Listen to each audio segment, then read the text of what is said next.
Your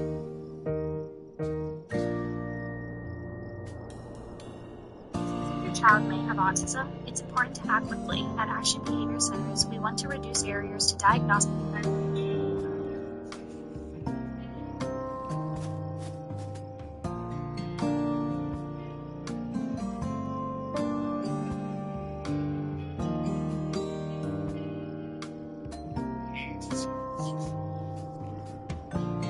Carried fire in his hand, stood when storms were not scared to his heart. Silence fell.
task at hand. Once a young girl, she'd gone 6 years to sleep.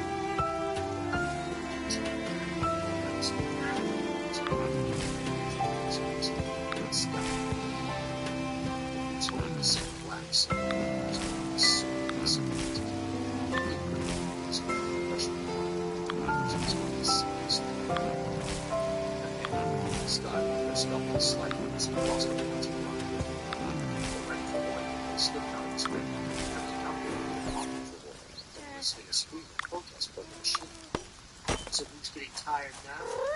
Bob grumbled as he stooped to pick up the stick. That's the 3rd time in the past hour. It's just like that. He replied. It seems to be moving. Sure, she said. Ahead, a small patch of blue sky moved down through the tree branches. There's our home, she said, nodding to it. Put the droid in the middle. Skywalker did as he was instructed, then went and sat down against one of the trees edging the tiny clearing. On a small socket, then set to the elements of time. Putting it on her seat, there's a socket towards the tree projector. All set, she said, glancing at the Skywalker. System. Sickness. Lost. She turned back to the door. Come on, let's keep going. She told it, sitting down carefully to the ground. Twisted her seat She took it. The droid beat flexible. Its nose swiveled around, making it stop. I said, let's get going. She repeated harshly. The droid beat. With his eyes sort of seen. The communicator's pulsing with flash lights as the droid requested a message from a distant X-rays. Flashed again as the gun came back. Abruptly, the droid saw an ominous sound. What? Stenching up the blast with a giving ear and a quick scan. But I can see no face. What? There's finally a message. It's going in perfect towards Scotland. Come on. If there's anything in here that's play it for me. A suit. There isn't anything in the message that suggested she just a little. The droid bent forward and stuff, and the holographic image appeared. As she expected, was the step that into the golden skin of the world. Hey, Master Luke, the protocol droid said, in a remarkably crisp voice. I bring greetings to you from Captain Carter, and our host to you as well, Miss Griswold. It happened almost as nothing. He is Captain Sarah. I'm most pleased to hear you are both alive and well after your accident. So, Lord stood in the hall, feeling totally stuck. Hard things he was doing. He'd actually told Solo and Elvis about Skywalker. I trust you'll be able to make this message, R2. Protocol whispered.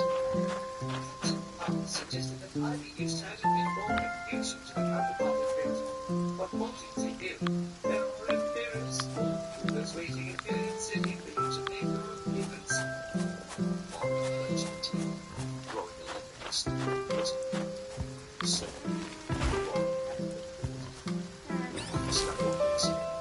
was waiting to take a look. Viciously, she stifled her teeth that kept rising in her throat. What did he do? At least, sure. If he were sure, there wouldn't be any to send this message. The story Captain Carl told the appearance was that he stole the capital merchandise and tried to escape with a bullet for a named Jane who pursued. He suggests that since you never specified Jane as evil, then we proceed with business model and switch rounds with your evil wants. Right. The card box joined cheerful hands were blasted over for Skywalker to stick it further back. The better time thinking again. Anyways, he says me. So, we have a plan to try to send you before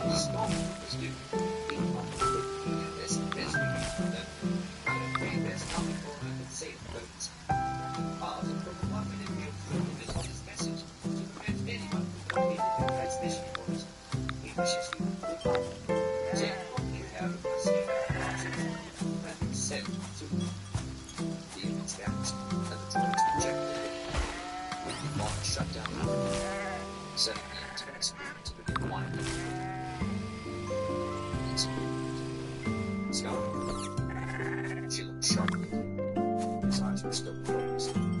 I thought you were thinking, she speculated. Irregular sleep, drifting in and out. Instead, she snorted. Forget it.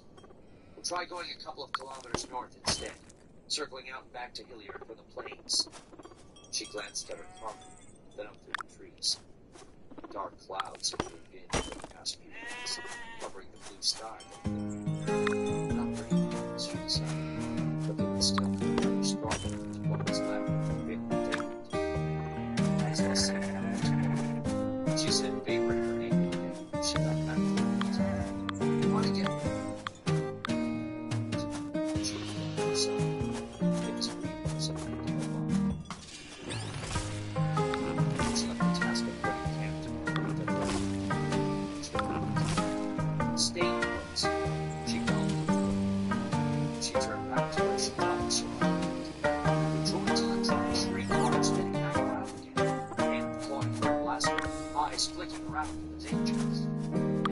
A heavy wind slammed onto her shoulders and back, sending hot heat and pain into her skin, then throwing her face first to the ground. Last thoughts of her, the boat darkness to her, was to which desperately she killed Skywalker when she had the chance.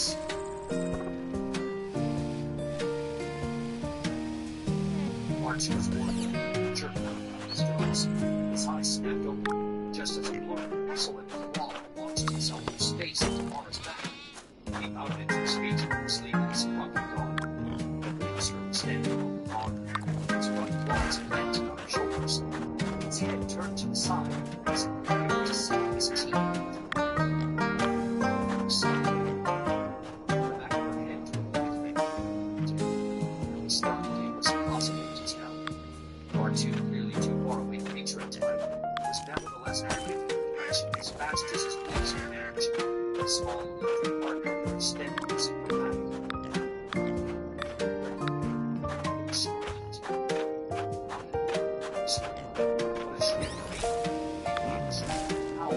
That seemed to be the entire clearing and reverberate from the distant hills. It was the blood-freezing roar, freight dragon. The same call Ben Kenobi used to scare the sand all those years ago in town. The monster wasn't scary, but it was clearly smart. Its brain was shooting its weight partially on Mara's back, turning around to stare at the sound.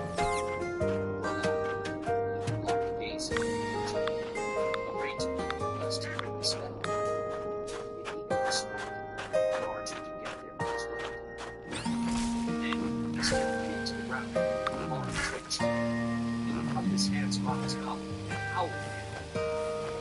The monster shifted its weight in response, and with a sound that was half grunt and half combat yell, Mara twisted around onto her back beneath the predator, her hands snaking past the front claws to grip its throat. It was the only one he just wouldn't get. The monster against an injured human, it wasn't going to last for long. Pushing off with the tree trunk behind him, Luke charged, aiming for the monster's flank. Never got there. Even as he braced himself for the impact, the monster's wicked tail wrapped essentially nowhere, hit him solidly along the shoulder and face, and sent him sprawling sideways to the ground. He was on his feet again in an instant, dimly aware of the red fire across his cheek. The monster hissed as he aimed toward him, slashing razor-sharp claws at him to ward him back. Archie reached the struggling predator's left front paw. Almost fragile, the Vornsker swung at the welder, snapped it off, sending the pieces flying. Simultaneously, the tail of the impact lifting R2 up on one set of wheels. It swung him dead again, each time coming closer to knocking the droid over. Instantly, mind searching furiously for a plan. Shadowboxing in the creature's head like this wasn't anything more than a delayed tactic. But the minute distraction ceased, it was as good as dead. The monster would either slash her arms with its claws or else simply overwhelm her grip by brute force. With the loss of his welder, R2 had no fighting capability left. And if the monster kept at him with that whip tail, the tail. R2, Luke snapped. Next time that tail hits you, try to grab it. R2 beat this shaky acknowledgement and extended his heavy grasping arm. Luke watched out of the corner of his eye, still trying to keep the monster's head and front paws busy. The tail whipped around again. With a whirling triumph, R2 caught it. Then quickly turned into a screech. Again, almost without the strength, the monster ripped its tail free, taking most of the grasping arm with it. But it had been hit out of action for a pair of heartbeats. It was all the time. Diving around R2's bulk and under the trapped whip to Mara's side and snatched back his lightsaber. The tail slashed toward him as he rolled back to his feet. But by the time it got there, it was out of range around R2's side again. Igniting the lightsaber, he reached the blazing blade past the flailing claws and crushed the monster's nose. It screamed in anger and pain, shying back from this bizarre creature that had bit it. Luke tapped it again, trying to drive it away from Mara, where he could safely deliver a killing blow. Abruptly, in a single smooth motion, the monster leaped backwards onto solid ground, then sprang straight at Luke. Also in a single smooth motion, Luke cut it in half. About time, a hoarse voice croaked from beneath his feet. He looked down to see Mara push half the dead monster off her chest and raise herself up on one elbow. What in blazes was that stupid game you were playing? I didn't think you liked your hands. I missed. He took a step back as she sat up and offered her a helping hand. She waved the hand away, moving slowly up to the hands and knees. She pushed herself tiredly to her feet and turned back to face him. The blaster. Just drop the lightsaber. Back. She moved, gesturing with the weapon for emphasis. Sighed, shaking his head. He said, shutting down the lightsaber and dropping it onto the ground. The adrenaline was receding from his system, leaving both face and shoulder pains. Or didn't you notice that our two just saved your life? I noticed. Thanks. Keeping the blaster trained on him, Mara stooped to retrieve the lightsaber. I think that's my memory. But I shooting you 2 days ago. Get over there and sit down. R2 was moving softly towards him. I do like to look at R2 first. Mara looked out the door. Her lips compressed, then opened. Sure. Go ahead. Breathing clear of both of them, she picked up the survival pack and trudged off between the trees at the edge of the clearing. R2 wasn't in as bad a shape as Luke could be. Both the well-known grasping and clear, leaving no trail of lines or partial components that might be common as anything else. Sniffing wide irritably, without the two compartments seen. Well, Mara asked, sitting with her back to the tree, and the two behind sad to the leaves of the wall as he He's okay. Luke told her as he went back over to his own side. He's been damaged worse than this. I'm so glad to hear it, she said softly. She glanced over. We got you good. Carefully, Luke touched the nose close to the cheek. She snorted.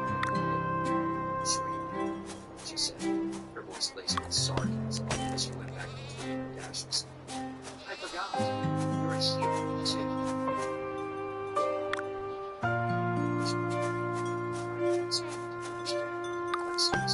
Contradictions of this.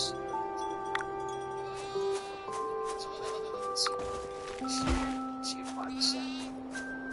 Naturally, this wasn't it. Almost certainly.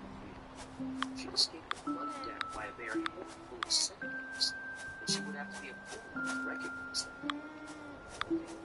Whatever she was feeling, she was really determined not to let any of it out past that long, hard surface she'd so carefully built up around herself. as if she was afraid to let weakness of any sort show through. As if reading his eyes were on the I said thanks already, she growled. Come on. I just those blue eyes flashed again. But the voice was top of the gates at the door of his travel and no sleep, but taking some emotions away. The angry fingers, tired hands. You, she told me, the voice of fatigue. It's great far on a 10th rate planet. Screw it. The attempt briefly filled her face. You don't have the faintest idea who I am, do you? She was oh, right, she said sarcastically. The great omniscient Jedi. See all, hear all, know all, understand all. No, we didn't actually meet. But I was there. You bothered to notice me. I was a dancer at Jabba the Hutt's palace the day you came for solo. So you worked with Jabba. Then went to kill Jabba.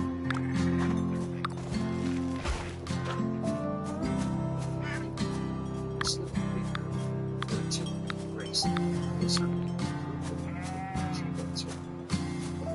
His hands, her expert watchmanship, her inexplicable glances. Dear, her expression without just a dance. That was very good.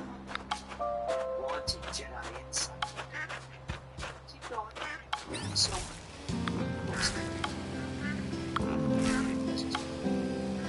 sorts of possibilities. Quiet life. Smart yourself.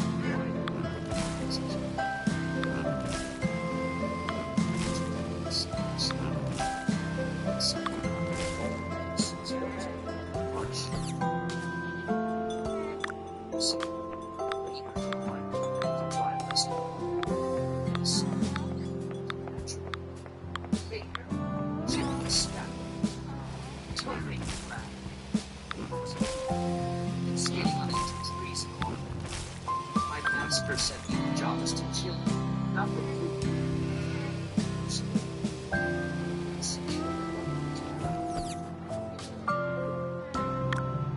He's amazed into that tortured face with sudden certainty. Master, he said quietly. Yes, she said, her voice a snake's voice. He disproved. Swallowed. The pounding of his own heart was silent. He had killed him. Darth Vader had done it. The Mark didn't seem to want to save someone else. Too long, he said. He did try it. Only because I failed. She grabbed her. Her throat was as tight. Darth Vader, like he's standing right there in front of you. What? You don't think he knew Vader had offered to help you overthrow him? Consciously, he flexed the fingers of his mouth on vision. Yes, Vader had indeed suggested such an alliance during their Cloud City. I don't think it was a secret song. Liam meant it, Paul said clearly. It was hidden. It was still distant. It was his name in the sky. She said, no, it was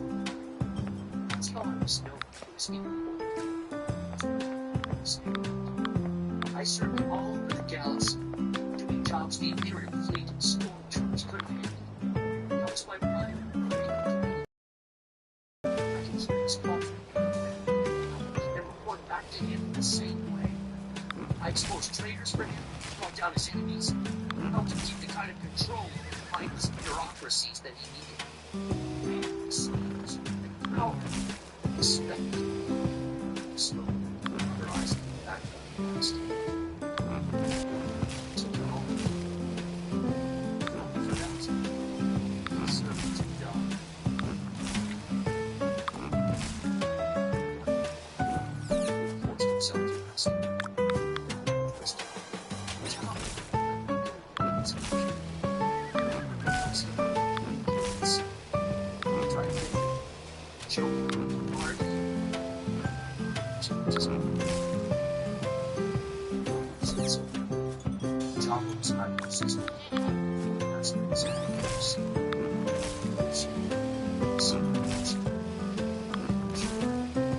She was Martin's on the table. She for the students. Standing there with some largest mother. Laughing. She claims the future might see her. First, it's what tell possible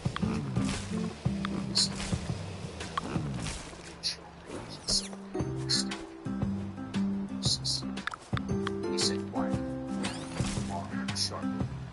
I can't ask you for understanding or sympathy. She get out. Fine. Now, it's in silence. So, why not with you? An empire, she countered. It's dying. You know that as well as I do. But while it's still, she cut off with it. What I go to?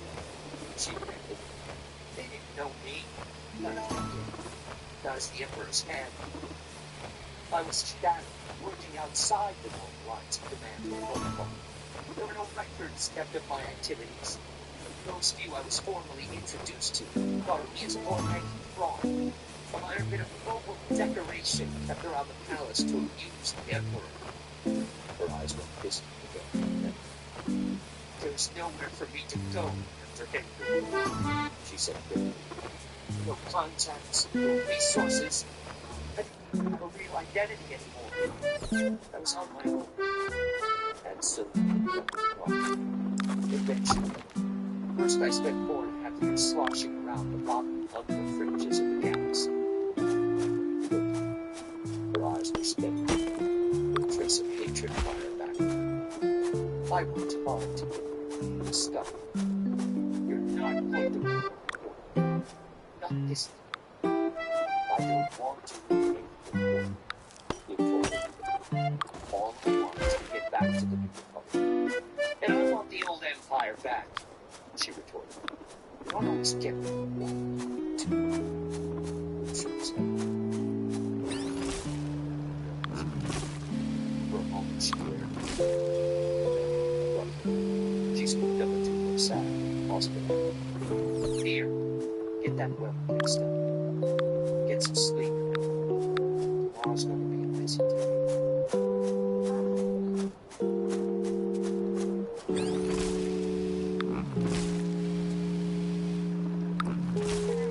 Chapter 27.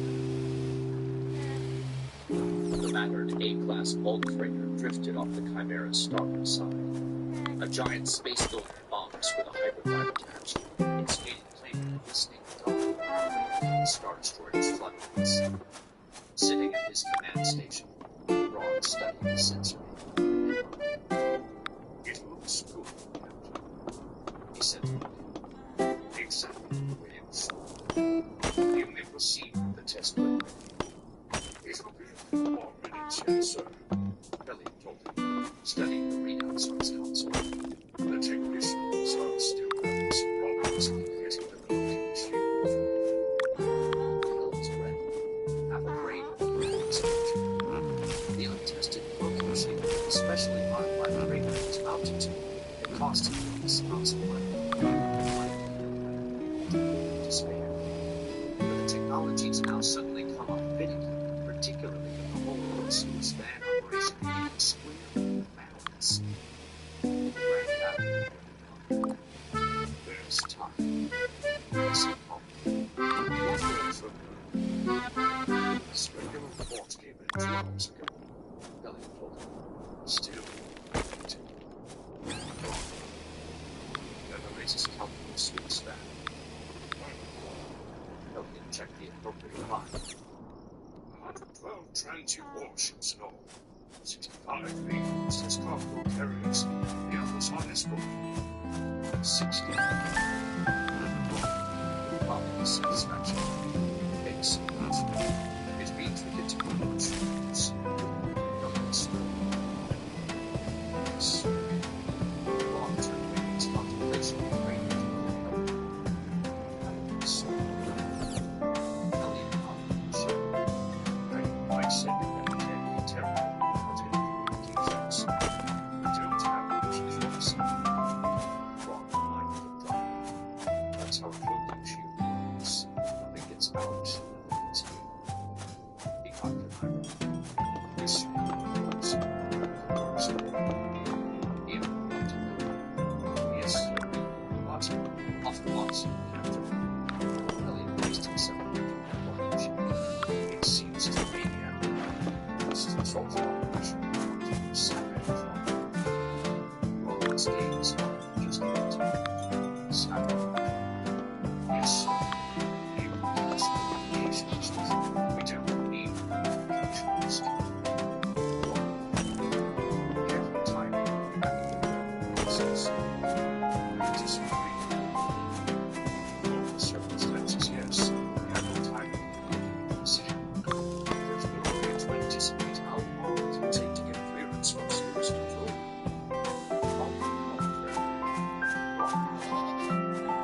I've studied the service. I can anticipate exactly how long it will take them to clear the freighter. If the controls were in service, perhaps, but with rebellion funneling so much barrel material into its fantasies, they're bound to have some of their own people control as well. It's of the consequence. Wrongful. The service will be in charge. They're tied to the base.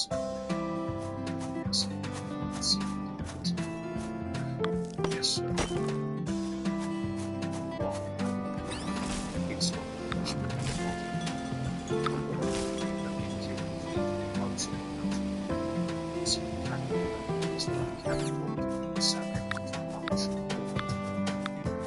Because we stopped everyone. As if we were all born implanted into a combat computer. Wrong is fine. It's still not but no matter. That's part of it, but only very small. What concerns me more is that we don't give Master Saturn expertise in this line of power. Elliot, now, you said there's a point. When you see wrong trouble.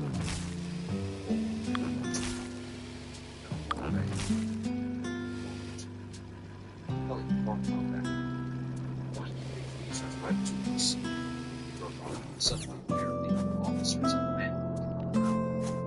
The Grand Admiral had such reticence. Why not just raise it? It's very simple, because we'll soon have the ability to bring this taste for power to the fullest. And once we've done so, they all can so puppet wings. Exactly. Wrong. His eyes glittered.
satisfied smile on his face. Excellent. Precisely what I wanted. I congratulate you for taking this. Thank you, sir, Elliot said, relaxing muscles he hadn't realized were tense. And I take it the light is green. The Grand Admiral's smile remained unchanged, his face hardening around it. The light is green, Captain, he said grimly. When the task force advanced me to the rendezvous point, the slow slam ship was. Wedge Antilles looked up at the data in disbelief. You gotta be kidding, he told the dispatcher. They swung to me. The other gave her an innocent look. What's the big deal? He asked. You guys are X-Wings. You escort all the time. We escort people. Wedge retorted. So the dispatcher's face looked almost a little bit disgust. Wedge got a sudden impression that he thought that this same argument lot. Look, Commander, don't dump it on me, he growled back. It's a standard frigate escort. What's the difference whether the frigate's got people or a breakdown man for a board? Wedge looked back at him. It was yes, we thought. That's what it was. Slip his hands and he said instead. Yeah, well, the spec line said you were staying aboard the frigate until you had something in the system. The dispatcher said, reaching over his desk to tap the page on Wedge's lead. We're just riding in from there. But scandalous to the spec line. He then had to sit there and shake hands and wait for the rest of the run to ascend before finally taking the target on to the finish. Although we're all tired of conversations, he said, I look on it as a plus if I were you. The dispatcher said, from his website, something else. And then also made the ask what's wrong with the ship? The dispatcher jumped as he stalled. No, of course not. He broke off, his eyes going weary. Oh, I got it. You're one of Akbar's diehards, huh? Basically. Akbar's lost whatever touch he ever had with the common fighting down the Alliance. Bailey is the only one on the council who really cares about the world living. He gestured to me. Case in point, all this garbage came down from Akbar's office. Yeah, we're still getting rid of it. Which part? Uncomfortably aware that the dispatcher's working having Akbar, but being shifted to the other side of his own life. One or the other felt that hopeless. Or whether he really was one of the growing number of Bailey's supporters in the military. And come to think of it, a little vacation away from Coruscant might not be such a bad idea after all. At least it would get him away from all this crazy political stuff. When? Soon as you can get your people together at war. The dispatcher said. They're already loading your fighters. Yes. Wedge turned away from the desk and headed down the corridor toward the residence. Yes, the quiet man brought back up the school's bed. They watched would be just the thing. There was breathing space to try to sort out just what was happening to this public. There's so much that it appears to be at least that was the end by the afterwards.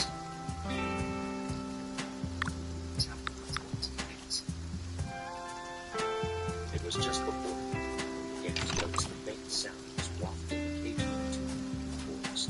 It was another hour after that before they were close enough to the You're sure that's a military line? Vaughn wondered, as the line slashed rose and fell twice more before fading into the distance. I'm sure. I hear the man. She didn't reply. Her moment before the connection. Not everything. But glancing at his face when he went. It's not moving, but listen. Sounds like it just sounded to her. She said, that was very good.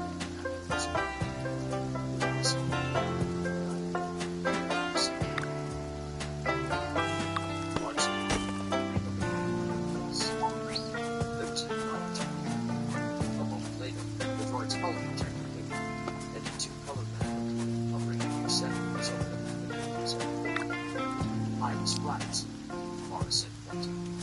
A few units directly ahead of us, the rest off to the south. Nothing at all. Which means we must have moved. Luke said. Mara frowned. How do you figure that? Well, they just look like they're looking at the city, he said. They're bound to center their search on the direct approach. Mara smiled bitterly. Such wonderful Jedi naivete, she said. I don't suppose you consider the fact that just because we can't hear them doesn't mean they aren't there. Frowned down the water. Of course they could, Luke smiled. What do you mean? Oh, come on, Skywalker. There's the most technical trick in the book. If the perimeter looks impossible to crack, the bullet goes to ground and leaves for a opportunity. You don't want to, so you give them what looks like a possible way to do it. She squatted down and ran quickly through the quiet sunshine. It just thinks they can throw us. If we swing north to avoid the obvious speed bumps, it's like that we've got something on our head. We've witnessed it. Not that we really need it. Mara shrugged and straightened up again. Some officers are more paranoid than others. The question is, what do you do? Back down to the when Mara's ready, they were 5 kilometers away to the west. 2 hours. Neither had as much organization already set up. We had probably tried to do this, he said slowly. It's about to the north and south and eventually come to us. They did not so often, Mara said. No reason. They don't know exactly how fast we're moving, so they will be able to insert probably using a wide range of Tyrian assault vehicles or mercenaries who are certain device looking around its program. It's the standard stormtrooper building. Most is noticing. It's deep. Is that one of the exactly what they want to? So how do we break out? It's alright, listen to she said flatly. Not without the resources that we've got. They are going in something. Rising up is bottom of this place. He said, we might as well go straight up to them. Halt before they see us. Like slow. Like we were casual tourists out here with nothing to hide. She glared. But it was more flexible. Without a point. She can see it. I suppose you're also going to want to do that switch in parts and just shrugged. Last one. I thought that I could see all these levels of power and this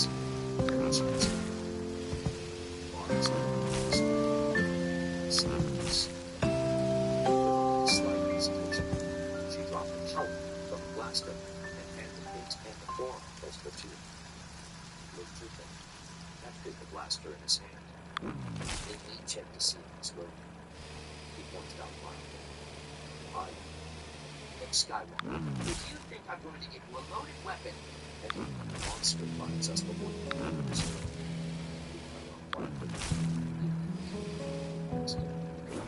maybe I don't care. She shot back. Look nodded.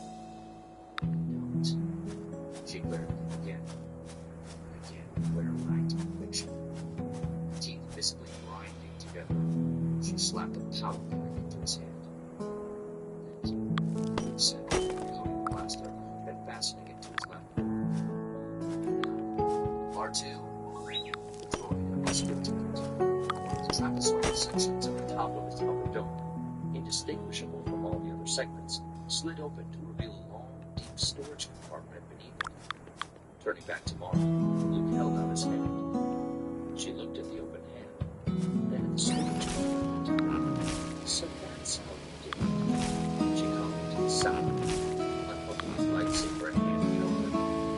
I always wondered how you smuggled that thing in the jobs. Luke dropped the lightsaber, and R2 slid the door shut behind him. I'll call for it if I need it, he told her.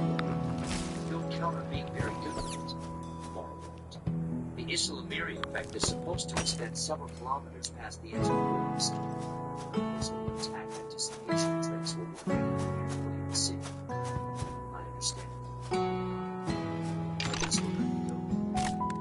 Not quite, I said, but there's still that piece of us. I don't know Martin's got anywhere to hide. I had something else in mind. I mean, on against her. Then headed off toward a stand of she's confused. She won't be able to chase them down and carefully pick the your sleeve on. She won't, as she returned over. Did so. She brushed his whip lightly with the tip of one of her wrists. Let's see if this works. Exactly as it's supposed to. Well, that's what his hair came out in an explosive burst as a searing beam was through his form.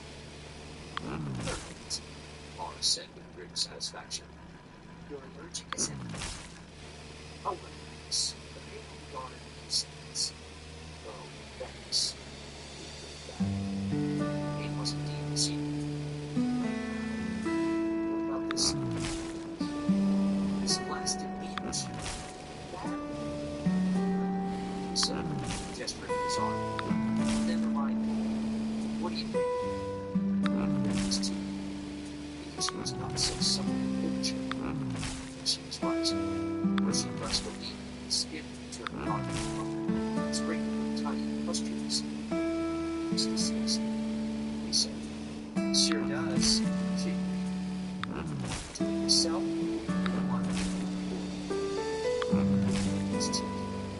This was not pleasant. I came to his it was indeed pleasant.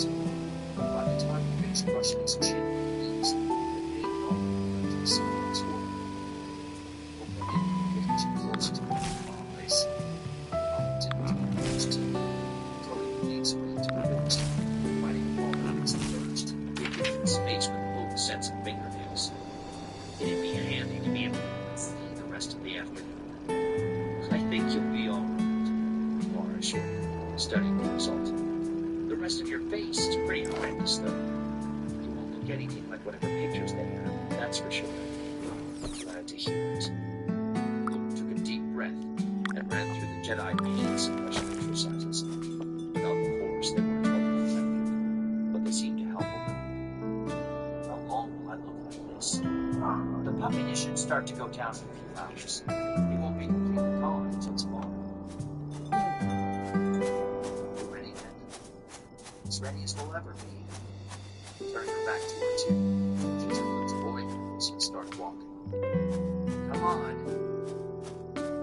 They made good time, despite the lingering tenderness of Mara's ankle and the distractions inherent in a face full of itch. To Luke's relief, the itching began to fade after about half an hour, leaving only puffing numbness behind it. Mara's ankle was restored now. As he walked behind her and R2, he could see clearly how she was having to favor it. The added burden of R2's travois wasn't helping. And twice he almost suggested that they give up on the roll switching, but he resisted the urge. It was their best chance of getting out of this. They both knew it. Besides which, she had far too much pride to agree. They thought perhaps another kilometer, but the wine, the speeder lights near rising all in the distance, but suddenly, there were two of them. Biker scouts in glistening white armor, swooping up to them and breaking to a halt almost before Luke's ears had registered the sound of their approach, which meant a very short ride with target position already known, which meant that the entire search party must have had them located and vectored for at least the past few minutes. It was just as well Luke reflected. He hadn't tried switching roles before. Halt! One of the scouts called unnecessarily as they hovered there, both swivel plasma cannons trained and ready. Identify yourselves in the name of the Empire. And it was performance time. Boy, am I glad you showed up, Luke called back, putting as much relief into his voice as the puffing cheeks allowed. You don't happen to have some sort of transport handy, do you? I'm about walked off my feet. There was just the slightest flicker of hesitation. Identify yourself. The scout repeated. My name's Jane, Luke told him. He gestured at Mark. Got a gift here for telling Carr. I don't suppose he sent some transport, did he? There was a short pause. The scouts conferred privately between themselves and decided Mark was falling back to basic instructions. The fact that the prisoner was important he didn't see.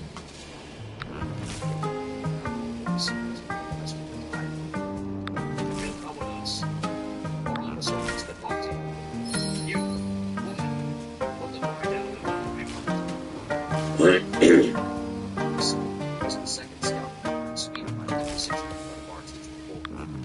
But I will hope you ladies for the record that I had a fair and square before he showed me. Mark uses his way out of his capture is too often. He's not going to waste luck on this one. You're a bounty hunter, the scout answered. He's dangerous. That's what I do. So, bring some professional dignity was witnessed as a counter to the scout's contempt.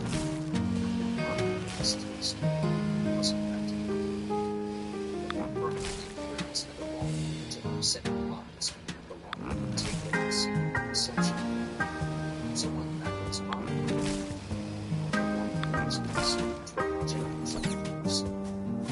The second scout dismounted and fastened up his archers to the wall to the remount. He headed off at about the speed of a brisk walk. You two follow me, the first scout ordered, swinging around to take up the rear. Drop your blaster on the ground first, Jane. The first scout went down just long enough to scoop up the man with the blast and then followed. It took them for an hour to reach the expert force. Some speed bikes stayed with them the whole time, but as they traveled, the party began to run. The speed bikes swept in on the sides, following close formation on either side of the line, or else joining the guards to hold the front. As they neared the forest's edge, only armored stormtroopers began to held ready across their chests to take up positions around the two prisoners. As they did so, the scouts began to ranging farther out toward the forest. By the time they finally stepped out from the forest, their escort numbered 10 biker scouts and 20 troopers. It was an impressive display. Over even the fact of the search itself, they drove home to look at the seriousness with which the mysterious man in charge of the Empire was treating this his victim. Even at the height of their power, the Imperials hadn't spent stormtroopers like Not bad. 3 more people were waiting for them in a 50-meter strip of open land between the forest and the nearest structures of the city. 2 more stormtroopers and a hard-faced man wearing a major's insignia on his dusty brown Imperial. About time, the latter wondered under his breath, as Mara nudged in his direction. Thank you.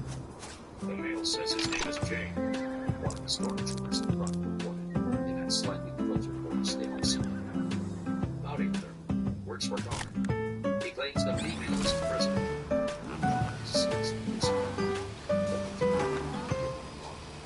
What's your name?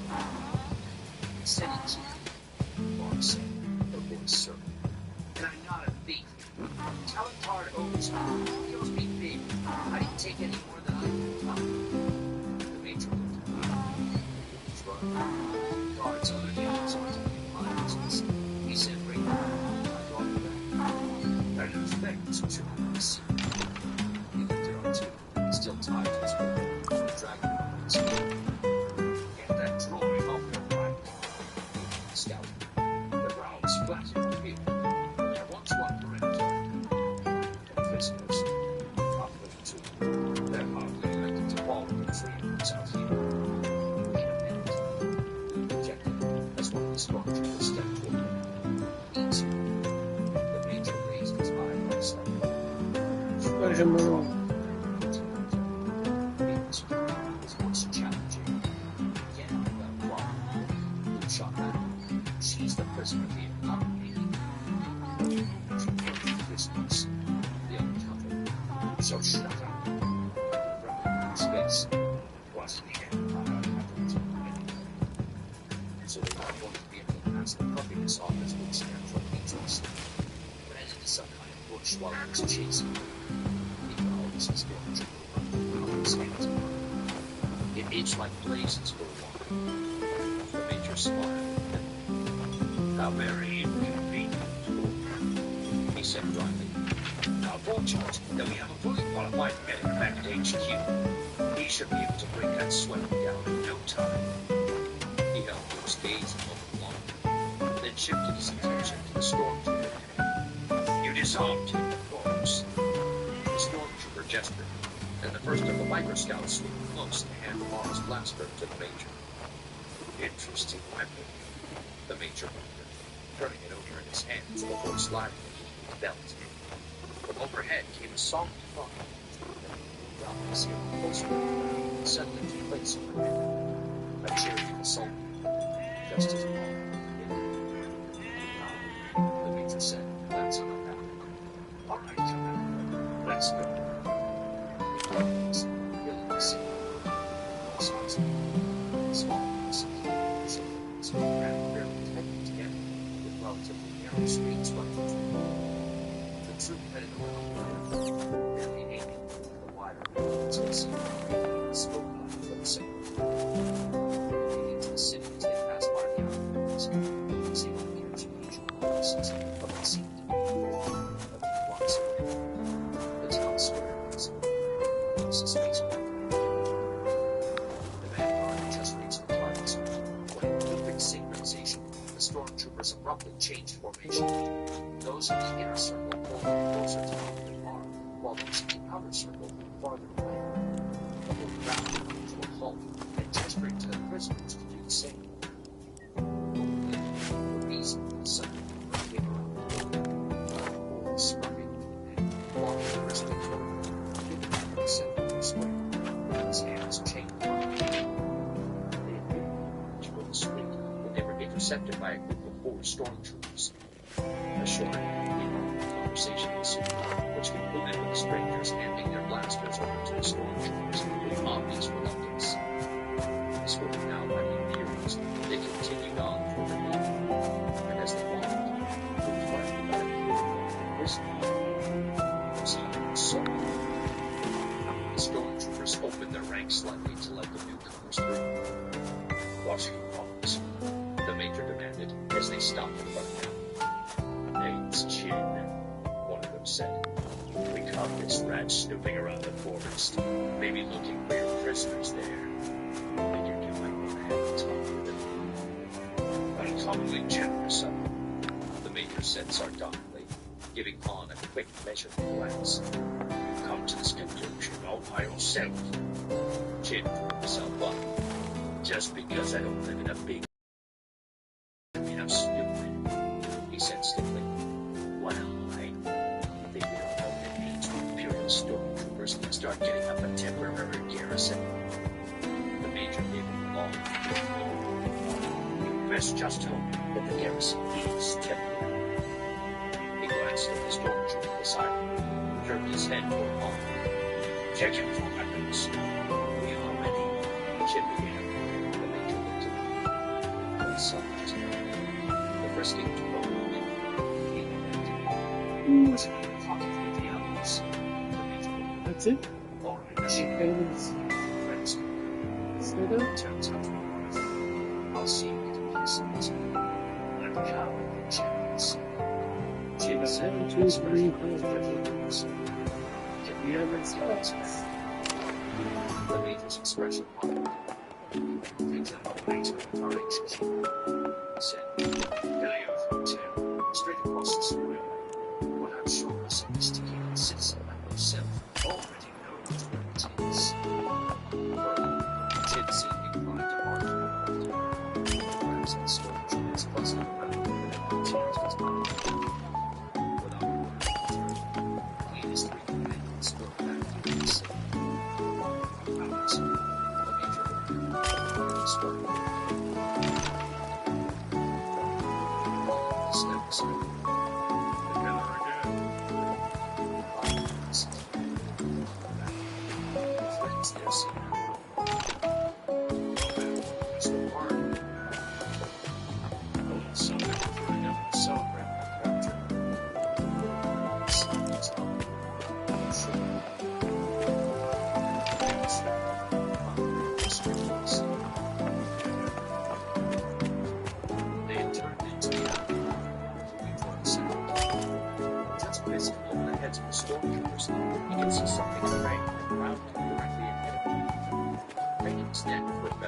in and saw that the structure was in fact a freestanding archway rising from the ground near the far end of the open village square he had noticed earlier. A fairly impressive archway, too, especially for a city this far outside the main street of the galaxy. The upper part was composed of different I types of wonder. buildings, the ground flaring outward like a cross between the road and essentially sliced muscle. The lower part curved in and down to end in a pair of needle square supporting pillars on each side. The entire arch rose a good 10 meters into the sky, with the distance between the pillars perhaps half that. Lying directly in front of him was the village square, a 15-yard expanse of empty ground, a perfect place for an ambush. He felt his stomach tighten. The perfect place for an ambush, except that if it was obvious to him, it must be obvious to the stormtroopers as well. And it was. The vanguard of the party reached the square, but as the stormtroopers moved out of the confines of the narrow, each lifted his blaster rifle higher and a little farther apart than his fellows. Expecting an assault, and they were expecting it right here. His teeth focused together in the archway. These three, he muttered to Khan. He sensed Khan's frown, but the other didn't waste time with unnecessary questions. Well, I do what I need to do. Next time. Simple as that. And glanced down to his right. Beside him, Barnes was moving along above the street, trying hard to keep up. Bracing himself, Luke took a step in that direction. With a scream, R2 tripped over Luke's outstretched foot and fell. He was crouched beside him in an instant, leaning over him as he struggled with his manacled hands to get the little droid upright again. He sent some